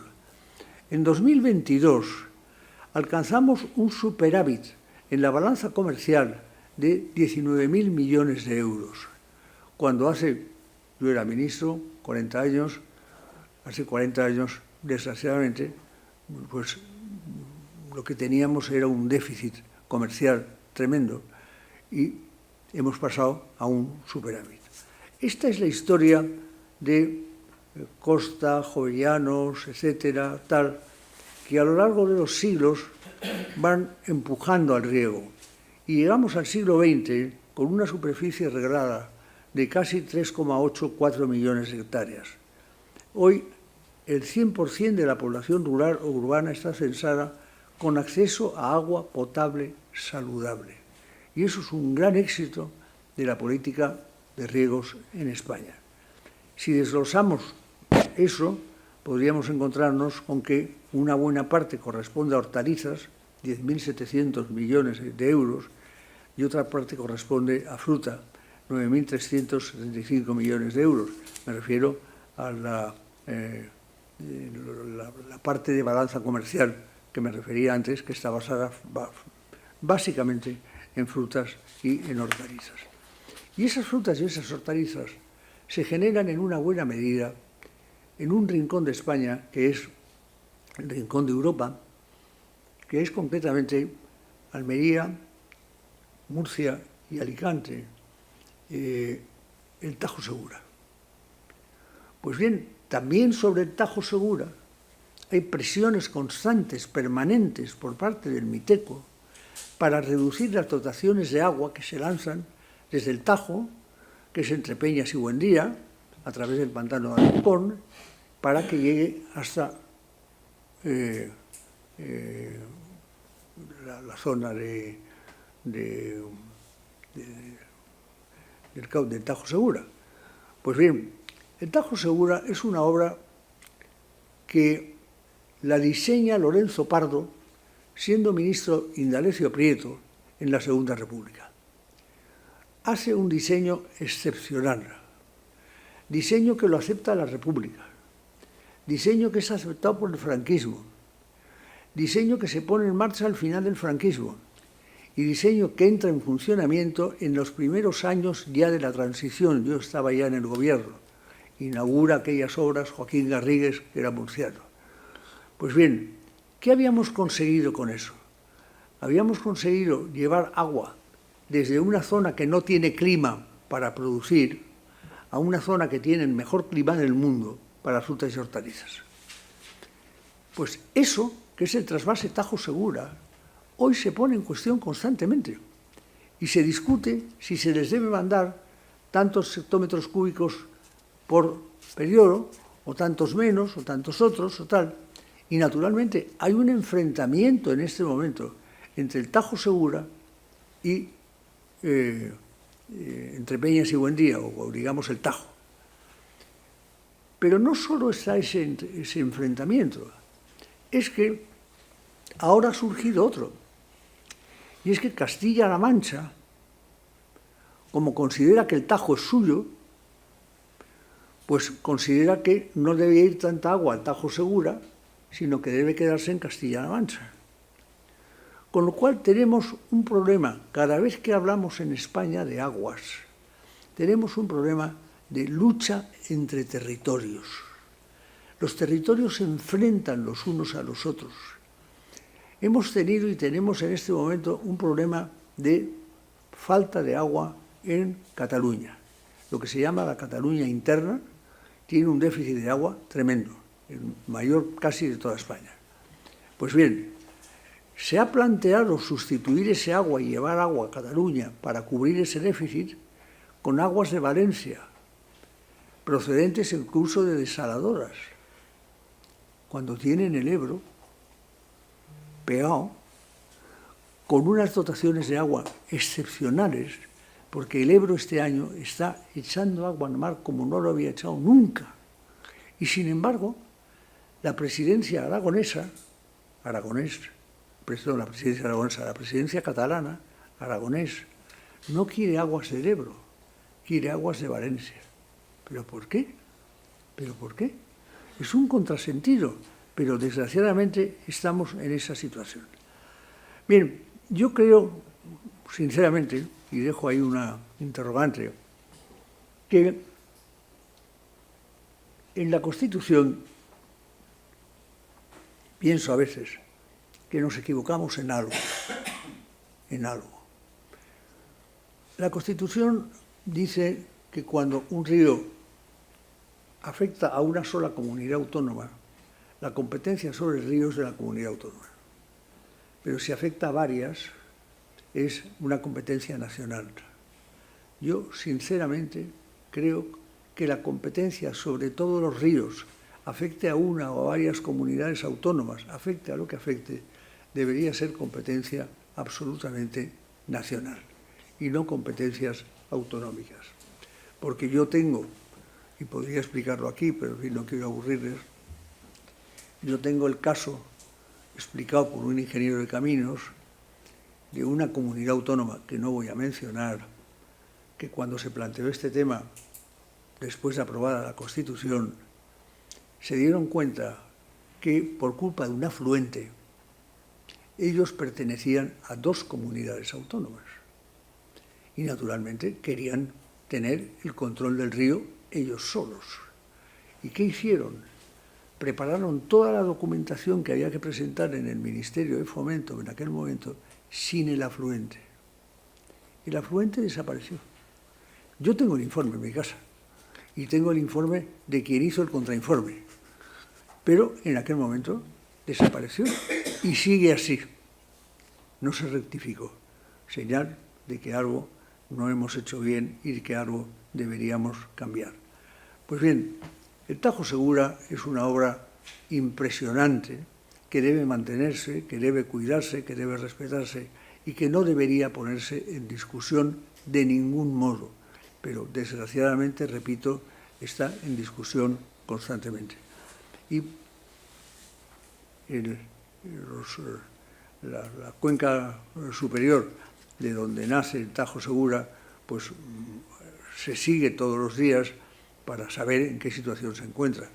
Yo sigo la estadística de embalses y les voy a dar un dato que tiene que ver con otra cosa sobre la que me voy a centrar y con eso voy a ir cerrando. Borrell, José Borrell, cuando fue ministro de Fomento, defendió la teoría de las interconexiones de cuenca o de los trasvases entre cuencas en España. Lo apoyé enseguida. Creo que tenía toda la razón del mundo. Y la tiene tanto más cuanto más estudia uno lo que son las estadísticas de los distintos ríos y de las distintas cuencas. Por ejemplo, hoy tenemos un agua embalsada que es el 66% de la capacidad de embalse. Pues bien, tenemos más agua embalsada que hace 10 años y más agua embalsada que en el 23.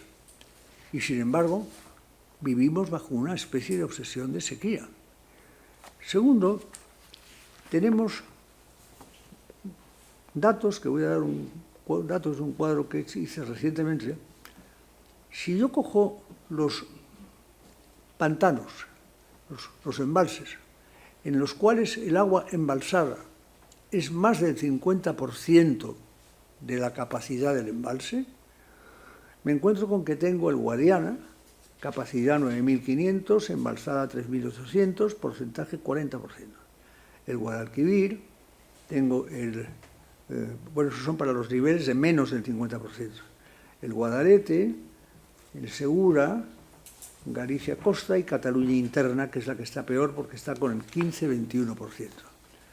Pero si cojo aquellos embalses en que el agua embalsada es más del 50% de la capacidad, me encuentro con que tengo el Ebro, que está sobrante, tiene el 71%, el Duero, que está en el 80%, el Júcar, que está en el 88%, el Guadalete, que está en el 51%, Galicia Costa en el 92%, Cantábrico Occidental 87%, Tinto el 79%, Cantábrico Oriental 93% y País Vasco Interno el 95%. Es decir, a los que les falta agua les falta el 32% y a los que tienen en exceso por encima de la capacidad embalsada tienen el 74%.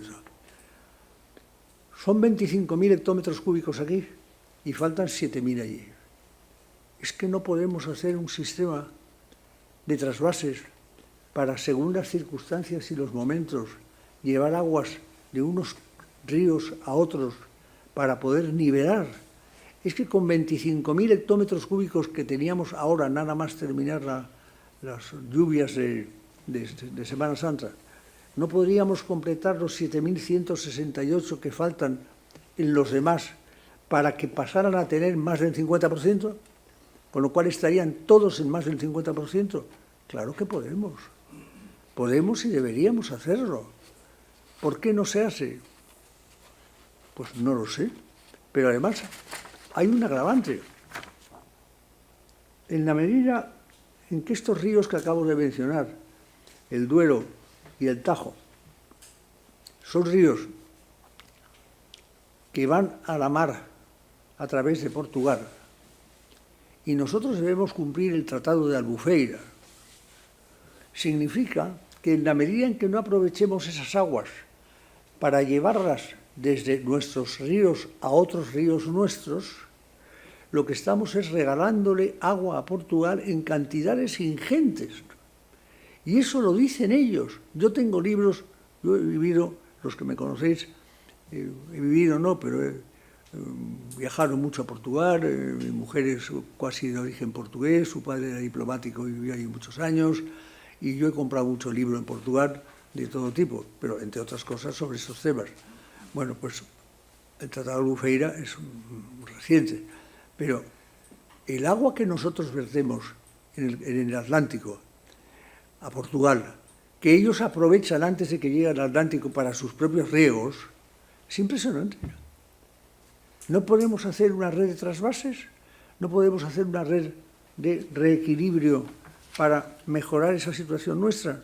Yo, sinceramente, creo que sí y que deberíamos hacerlo. En conclusión, y con ello termino, empecé diciendo, una España sin riego, una España sin hambre es una España con riego. O la agricultura española será de riego o no será. Y se ha hecho de riego. Y ha sido un éxito. Y es un éxito la agricultura española, porque tenemos una superficie de riego del 22%, con 439.000 hectáreas de riego localizado. El olivar se ha situado ya en cabecera, con 866.000 hectáreas. Los riegos son ya muy eficientes. El riego localizado ha crecido sistemáticamente.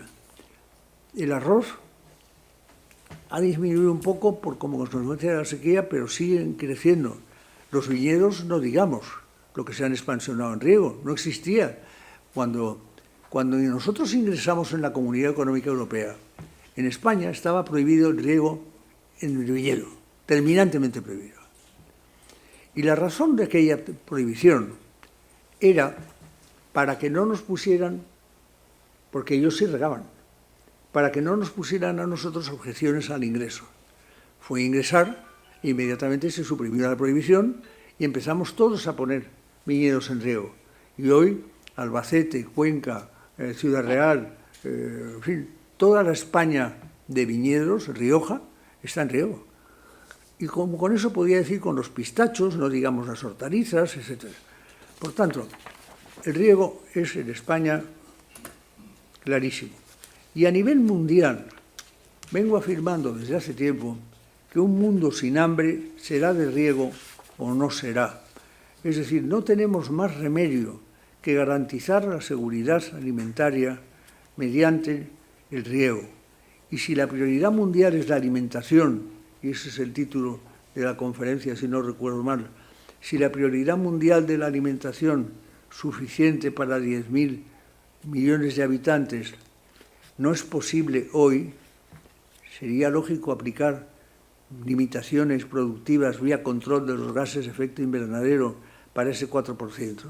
Tenemos que ponernos, y tenemos, e invito a las carreras de ingenieros agrónomos, a las carreras de veterinarios, a los biólogos, a los botánicos, etcétera, a que defendamos como principio básico de la existencia de una humanidad de 10.000 millones de habitantes, 10.000 millones de habitantes alimentados, bien alimentados.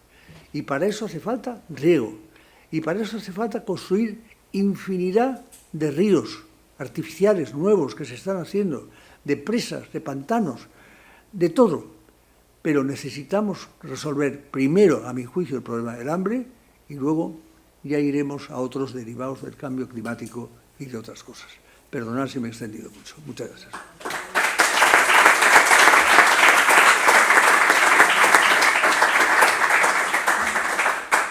Muy bien, muchas gracias, Jaime. Placer escucharte. Vamos a abrir un turno de preguntas por si alguien quisiera hacerte alguna cuestión. Yo debo decir, antes de contestar a cualquier cuestión, que Ricardo fue alumno mío en la Escuela de Agrónomos y fue un alumno excepcional, excepcional. Y luego hemos colaborado mucho juntos. Bien, ¿alguna pregunta? Sí. Paco. Hola, Jaime. Jaime fue alumno mío. Sí. Le di clase de matemáticas de primer grupo. Paco Lázaro. Segundo Gracias grupo. a él conseguí ingresar. Y dentro de la escuela, motores. Me hizo una faena nombrándome director de querida 06. Bueno, creo que fue... Te pido mil excusas. Creo que fue por la época en que se sacó mucho a colación el trasvase del Ebro. Sí. Y recuerdo un programa de Luis del Olmo en el que participaban un abogado, Javier Nar, que hoy está en el Parlamento Europeo, y el político socialista Pablo Castellano. El tema era el trasvase del Ebro y el abogado decía que qué necesidad había de eso cuando las desaladoras podían resolver el problema. Porque al fin y al cabo, al mar no les devolvemos nada más que lo que le quitamos. Falso absolutamente. Porque las membranas, muy delicadas, necesitan tener anticorrosivos, antiincrustantes, floculantes, bactericidas, algicidas. Al mar le devolvemos 7 veces más de lo que le quitamos. Por lo tanto, el trasvase era fundamental. Al político decía que por qué había que llevar el agua a Levante cuando ese agua podía utilizarse en Aragón. Y entonces yo le pregunté, ¿y usted qué sembraría en Aragón? Pues tendría que ser cereales, maíz, en definitiva, productos que se producen en otros sitios a un precio mucho menos costoso que el que producía en España. Los riegos de Aragón, desgraciadamente, yo intervine en la transformación en regadío, en Bardenas, en Monegros, en Cinca, miles de hectáreas. Esos regadíos estaban salinizados, porque entonces no existía el riego por aspersión ni el bicorriego. Se nivelaban las tierras para poder regar a manta. Al nivelar las tierras poníamos en superficie las margas que contenían sales, y esos regadíos están salinizados. Señor Castellano, le dije, como ingeniero agrónomo tenemos un lema, es agua más calor igual a vegetación. Y eso en España lo tiene Levante. Por consiguiente, todo el agua que llevemos allí nos pagará con creces su coste. Muchas gracias. Muchas gracias, Paco. Efectivamente, Paco fue... cuando ingresábamos en la Escuela de Agrónomos por el plan antiguo, yo ingresé en la última promoción del plan antiguo. Y quien me dio clases y me enseñó el primer grupo de matemáticas y tal, y una serie de cosas, fue Paco. Y Paco fue un profesor excepcional a quien yo he recordado toda mi vida y me ha encantado verle aquí esta tarde. Es verdad lo que dices, pero hay una cosa que la gente, lo que no quiere ver, no quiere ver. Cuando yo he contado antes que Lorenzo Pardo imagina el trasvase Tajo Segura, en el texto, que yo lo tengo completo, de su obra, por cierto, sus hijos viven y trabajan en estas materias y son personas muy potentes, él lo basa en el clima. Es decir, es que el tema es que el agua está donde está, pero el clima que te permite producir lo que va a ser una fuente de riqueza de cara al exterior y a la exportación, es el clima. Por tanto, hay que llevar el agua al clima porque el clima no lo sabemos llevar al agua. Nadie nos ha enseñado y no lo conocemos. Bueno, y de ahí nace el Tajo Segura. Tajo Segura que, como digo, lo aprobó Indalecio Prieto, lo aprobó Franco, que no le gustaba demasiado aprobar cosas de Indalecio Prieto, como se pueden imaginar. Lo aprobó Franco, se siguió trabajando en él y se construyó. Por tanto, es verdad lo que tú acabas de decir, las circunstancias son esas, y nosotros tenemos que ser capaces de buscar mecanismos de trasvases e interconexiones de cuencas para conseguir tener un país que es un país del que no he dicho una cosa antes, que tiene un estrés hídrico importante. Pero, sin embargo, hay un ingeniero de caminos que no sé si lo han traído aquí alguna vez a dar alguna conferencia, que es Luis del Rivero. Luis del Rivero fue presidente de SACIR. Es un ingeniero de caminos notable. Probablemente el agricultor más importante de España, intensivo, porque tiene en Murcia 1000 y pico hectáreas de naranjos con unas producciones excepcionales. Bueno, pues Luis del Rivero nos ha demostrado en varios libros que tiene publicados que España recibe en precipitaciones anuales más agua de la que necesita para todas sus necesidades. Yo eso no se lo he oído decir a nadie más que a él, pero lo ha dicho y lo tiene calculado. Y recibimos más agua en precipitaciones que Francia. Pues bien, trabajemos sobre esas cifras, planteémonos las cosas de otro modo y podemos hacerlo. Gabriel, adelante.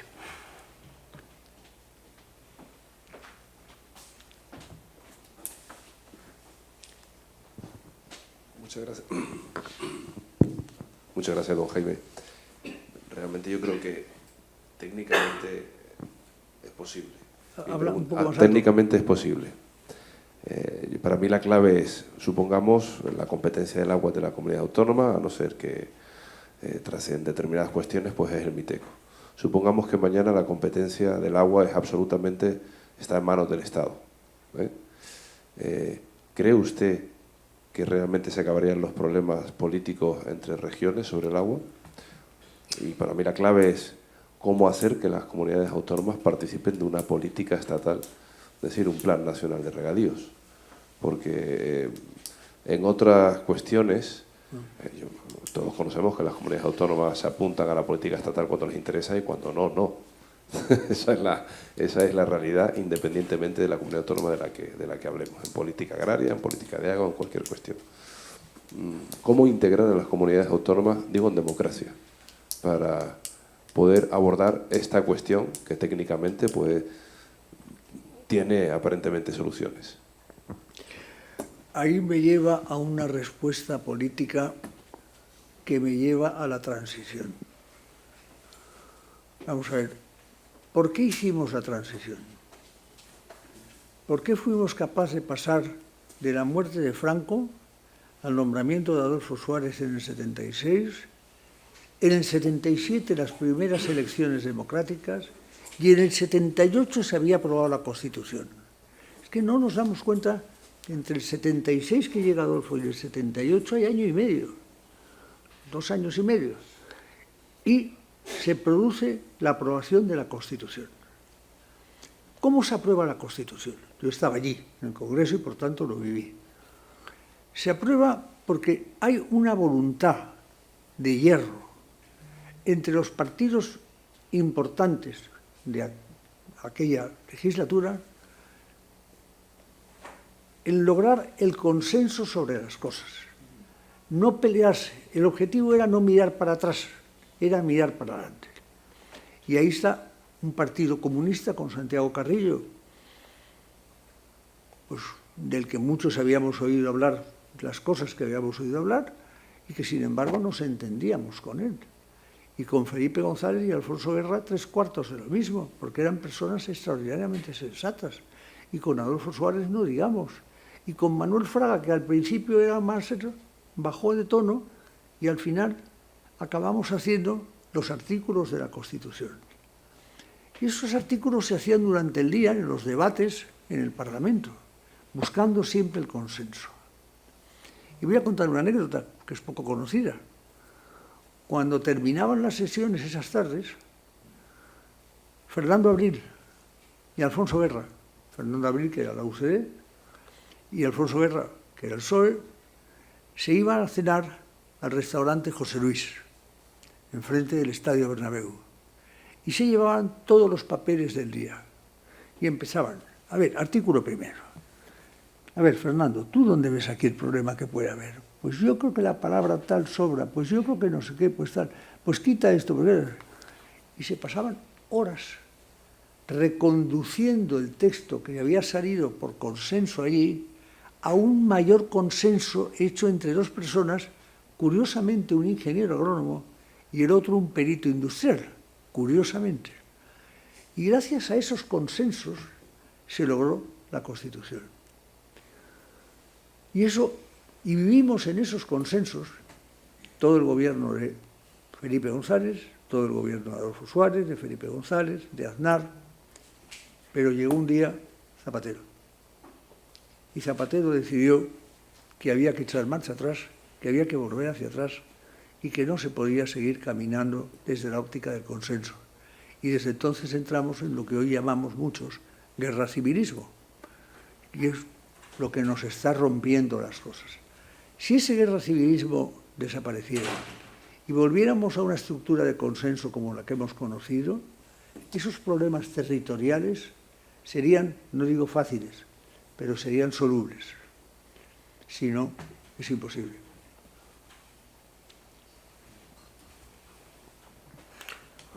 ¿Alguna pregunta más? ¿Tú crees, Jaime, que podría ser, Gabriel ha mencionado Plan Nacional de Regadíos, yo no sé si sería un plan, hipotéticamente, de agua en general, un poco por no solo la parte que nos ocupa, que es la producción de alimentos y los regadíos, sino puede llegar a haber problemas de abastecimiento de agua para uso de boca. Sí, sí. Yo creo que primero, este país necesita, yo lo he escrito, lo he publicado muchas veces, un pacto nacional del agua. Un pacto nacional del agua, construido bajo el consenso. Y sobre ese pacto nacional del agua, ir a un plan hidrológico nacional, en donde quede regulado todo el tema de aguas y riegos. Pero si no hay un pacto nacional del agua en el que todos nos entendamos sobre lo que representa el agua para todos, que es lo mismo, porque para un hombre de Ciudad Real el agua representa lo mismo que para uno de Teruel. Lo que pasa es que las posibilidades de acceso a uno y a otro son distintas, pero la necesidad es la misma. Y por tanto, igual que en medicina tenemos todos necesidades distintas, porque a uno tiene cáncer de no sé qué, y el otro tiene el pulmón, y el otro tiene el hígado, y el otro...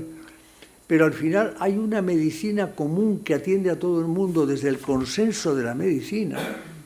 Aquí tenemos que llegar a un consenso del agua, porque todos la necesitamos de un modo u otro. ¿Cómo puede la tecnología ayudar a desarrollar esas infraestructuras necesarias para poder hacer esa comunicación intercuencas del agua? La gente de a pie siempre piensa en eso de, pues si sobra agua en Galicia, ¿por qué no lo traemos para el centro o para el sur?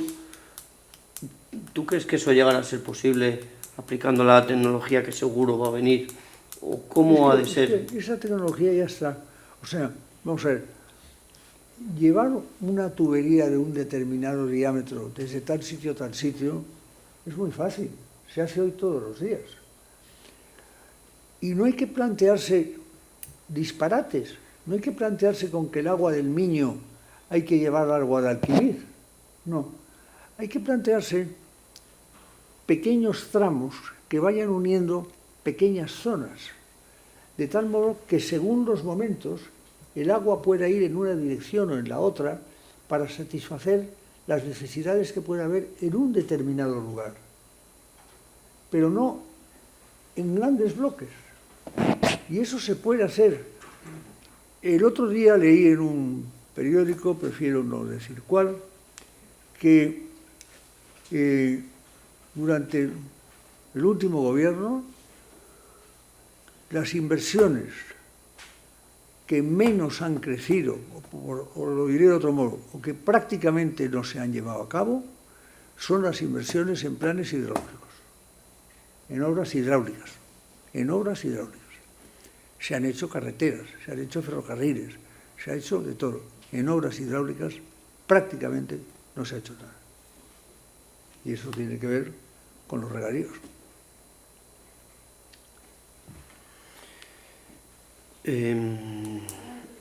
Perdón. Hay un personaje que se relaciona con el título de la conferencia, Premio Nobel de la Paz, el padre de la Revolución Verde, Norman Borlaug, Sí. creador de los trigos mexicanos, que a la entrada de su despacho tenía el siguiente lema: guerra del hombre contra el hambre y la escasez de alimentos. Gracias a su invención, los países de Oriente, la India, Pakistán, pueden comer gracias a los trigos que desarrolló Norman Borlaug. Yo tuve la suerte de conocerlo en el año 87, cuando fui a firmar un convenio para intercambiar semillas de los trigos mexicanos con los trigos españoles.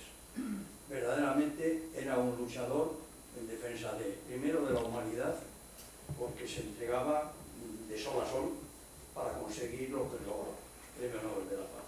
Nada más. Yo coincido contigo. Conocí a Norman Borlaug. Le traté mucho. El convenio que tú firmaste fue fruto del convenio que yo firmé con él de intercambio de trigos entre los dos. Me hice muy amigo de él. Me contó muchas anécdotas y algunas cosas que no se pueden contar. Y lo invité a España. Vino a España, lo llevé a ver al rey, para que el rey lo conociera, y le di la Gran Cruz del Mérito Agrícola en una cena que le ofrecimos en el Hotel Ritz. Y estaba encantado, pero encantado. Fue un personaje verdaderamente excepcional y comprendo que te haya marcado su conocimiento. Lo Si comprendo. me permiten una anécdota. Bien. Cuando visito a Norman en México, él ya había prácticamente, como él me decía, en México había más gorriones que mexicanos. Y tenía un problema tremendo porque se le comían las espigas. Entonces montó un sistema de relojería con cañones, disparaban los cañones y los gorriones se asustaban, pero al segundo cañonazo los pájaros se quedaban en el aire y se tiraban. Cuando yo le visité, prácticamente habían segado ya toda la finca. Él conducía el Land Rover, íbamos hacia el final de la finca donde se veía una parcela que no estaba segada. Cuando llegamos allí, me dice, bájate y coge una espiga. Entonces, la parcela estaba cubierta por una tela metálica para que los pájaros no se la hubieran comido. Aquel trigo provenía de la tumba de un faraón. Entonces, dice, bájate, coge una espiga, me agacho, porque la tela metálica cubría, y la espiga estaba vacía, no había cuajado el trigo. Dice, coge otra espiga. Cogí otra espiga y vacía. Dice, estuvimos como 8 o 10 días sin saber qué había ocurrido, hasta que a alguien se le ocurrió medir qué es lo que había ocurrido entre la tela metálica y la espiga.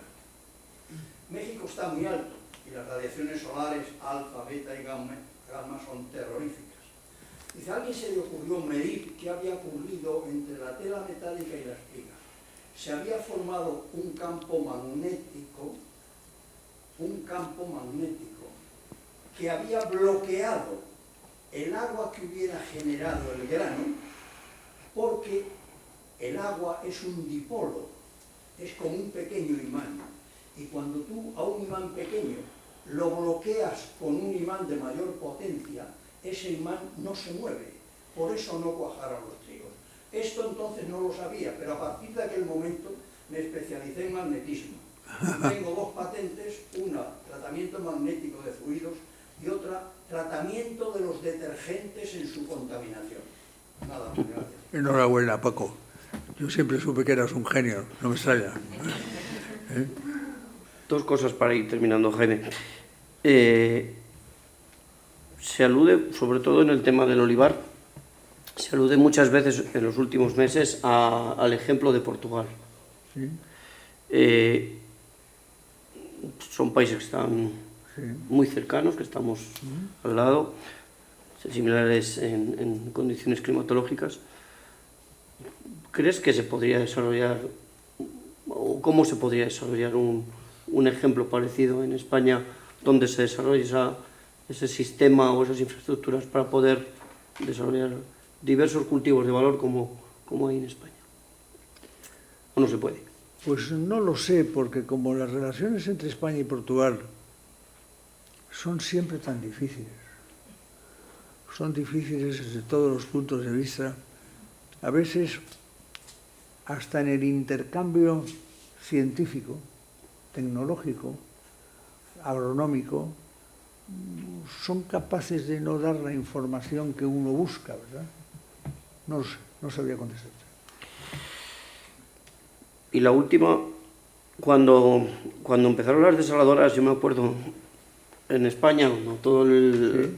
Yo creo que era el primer gobierno de Zapatero, yo creo, por ahí, o por lo menos yo tengo ese recuerdo, a lo mejor era porque cuando... Era Cristina Narbona, sí. Era Cristina Narbona, la ministra, yo creo que lo lanzó. Y hubo allí pues una batería de informaciones, de guerra, de todo. Y para el tema agrario, por supuesto, se hablaba de eso que habéis dicho antes, creo que lo has dicho tú también, de los precios del agua para producir alimentos, que en aquellos momentos, con la tecnología que había, pues no era competitivo. Pero quizás hemos perdido el tren de ese sistema, porque yo, como decía Felipe, comparto el que el futuro será un mix entre las distintas fuentes de agua, ¿no?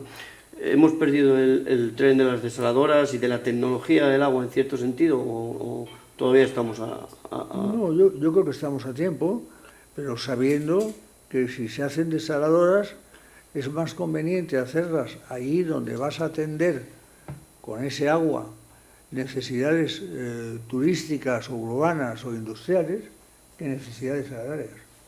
Y en cambio, con el agua que no vas a utilizar en esa dirección, llevarla en la contraria. Esa me parece que es la manera de resolver el problema que tenemos ahora. He leído en los últimos días que alguien había descubierto un procedimiento para reducir fuertemente el coste energético de las desaladoras, pero lo he leído, no sé más.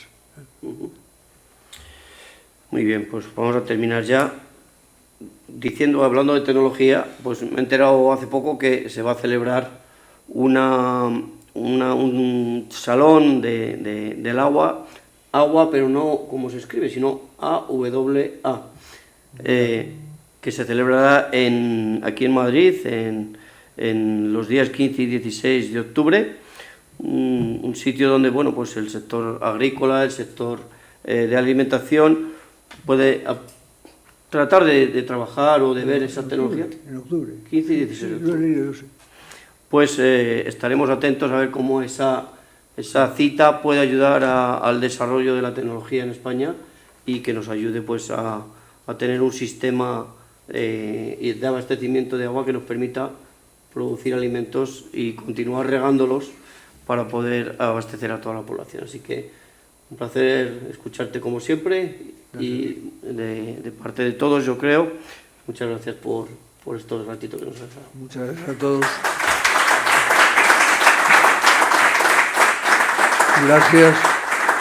Gracias y muchas gracias a todos por ocupar tan mal vuestro tiempo, porque tendríais otras muchas cosas mucho más interesantes que hacer que esta, pero os lo agradezco mucho.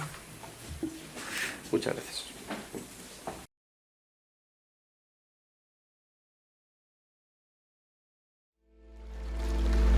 Interfish es una organización interprofesional que ha sido reconocida por el Ministerio de Agricultura, Pesca y Alimentación y la única que representa al sector pesquero en la actualidad. Aquí hay dos ramas, la rama de la producción, que está representada por 3 organizaciones de productores, la Organización de Productores de Burela, la Organización de Productores de La Guardia, Orpago, y la Organización de Productores de Marín. Y por parte de la industria de transformación y comercialización, en este caso es Consemar.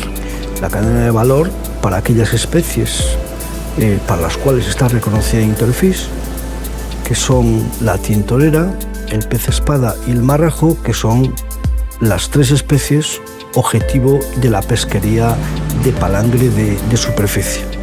El palangre de superficie es un arte de pesca muy selectivo que prácticamente no varió desde sus inicios. Sigue prácticamente igual, sigue siendo un método de pesca selectivo. Un barco, una empresa, casi siempre es esa la situación de estos barcos. Es decir, no está compuesto por pequeñas grandes empresas, ni mucho menos. Entendemos que esta pesquería en concreto de palangre de superficie es una pesquería con un alto componente tanto económico como social. Es tanto nuestro compromiso con la sostenibilidad que hemos sido pioneros, tanto las asociaciones pesqueras como Anectean, en el desarrollo de probablemente el más importante proyecto de mejora pesquera a nivel mundial, que se llama FIBLUS. Parte desde el momento en el cual nosotros queremos ser la guía de ruta probablemente para otras flotas, en el sentido de que es necesario mantener unos ecosistemas sanos y unos ecosistemas sostenibles.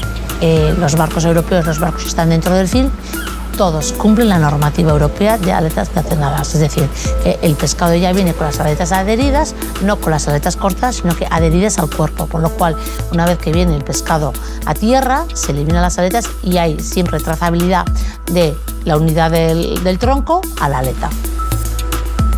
El pescado es un alimento que deberíamos recomendar desde la gestación hasta el final de nuestra vida, durante todo el ciclo vital.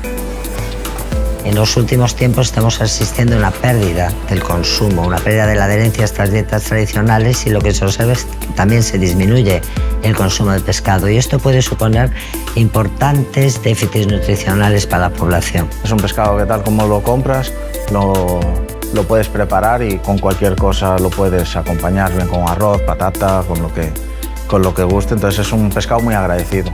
Todos los pescados blancos y azules tienen ácidos grasos omega 3. El pescado azul tiene más cantidad de omega 3. Por tanto, las grasas del pescado son muy importantes para la prevención de la enfermedad y para mantener la salud, incluso en el tratamiento de algunas patologías. Creo que es importante al final acercar estos pescados a los hogares y poderlos hacer.